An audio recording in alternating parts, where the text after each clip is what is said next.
Our friendship is one of the oldest friendship in this region.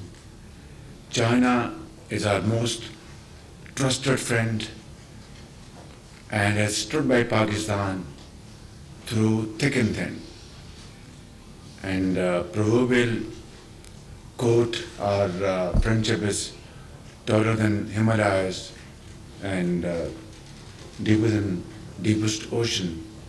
I think it is tallest and deepest and as sweet as honey and sugar. So I am really greatly honored, and it's my personal privilege to meet you all here this afternoon. So I'd like to thank from the core of my heart Chinese leadership, particularly President Xi Jinping and Premier Li, for their unstinted support for Pakistan. Infinite support to Pakistan in the shape of CPAC, which is an offshoot of Road and Belt, and CPAC has helped Pakistan move forward in a very big way.